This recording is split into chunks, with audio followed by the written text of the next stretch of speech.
Bonjour, je m'appelle Thomas Martage, je suis le CEO et cofondateur de Stock CO2. Stock CO2, c'est un opérateur de compensation carbone. Nous proposons un accompagnement clé en main pour les porteurs de projets qui va de la définition de leur projet à la valorisation de leur carbone, mais également pour les entreprises, une définition d'une stratégie carbone la plus adaptée à leurs besoins, de manière à coller à la fois à leur secteur d'activité, mais également à leur périmètre géographique.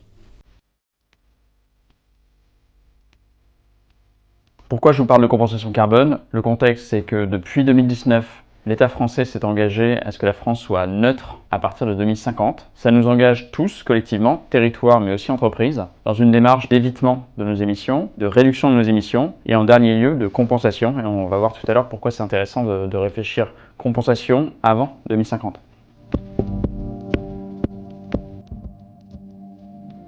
Le mécanisme de la compensation carbone, c'est quoi? C'est tout simplement une entreprise qui cherche à contrebalancer tout ou partie de ses émissions résiduelles, donc les émissions une fois qu'elle a évité réduit. Elle cherche à les contrebalancer en finançant une action qui, elle, est considérée comme bas carbone, donc qui va générer des crédits carbone. L'entreprise finance un projet, la mise en œuvre de ce projet permet de générer des crédits carbone qui reviennent à l'entreprise.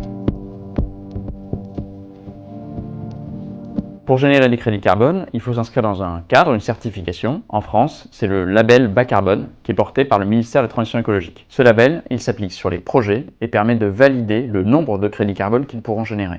Ce cadre, il permet de vérifier qu'un projet est additionnel au point de vue carbone et financier, c'est-à-dire qu'il nécessite une action financière venant de l'extérieur par rapport au porteur de projet, et que cette action permet de séquestrer davantage de carbone que ne l'aurait fait le projet sinon, ou qu'elle permet de réduire des émissions, toujours par rapport à une moyenne de référence, ou par rapport à la situation initiale d'un projet. Auparavant, les projets de compensation se faisaient plutôt à l'international. Pour nous, la compensation carbone est un outil pour accélérer la décarbonation du territoire. Si vous êtes une entreprise sur un territoire donné et que vous financez un projet sur ce même territoire, alors à l'échelle du territoire, le bilan carbone réduit. Vous accélérez la décarbonation sur votre territoire. En France, les projets de compensation carbone sont des projets forestiers ou agricoles. Pour les projets forestiers, on parle de boisement de friches agricoles abandonnées, mais également de reboisement sur des forêts malades qui ont pu subir des attaques sanitaires, des sécheresses, des tempêtes ou des incendies. Sur les projets agricoles, on parle d'exploitation qui s'engagent dans une démarche de réduction de leur propre bilan carbone et d'amélioration de la séquestration carbone dans les sols.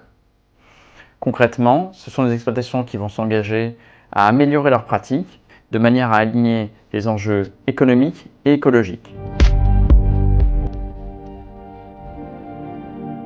Notre position, c'est de faire le pont entre ces porteurs de projets, des agriculteurs, des propriétaires forestiers, et des entreprises qui souhaitent compenser.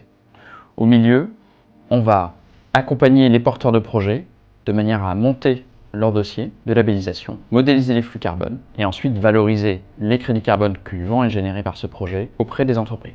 Une fois qu'on a mis en lien l'entreprise et le porteur de projet, on va suivre la mise en œuvre du projet lui-même, qui se fait généralement sur une durée de 5 ans, jusqu'à la certification des crédits carbone. Pendant toute la durée de ce processus, nous servons de tiers de confiance entre les entreprises et les porteurs de projets.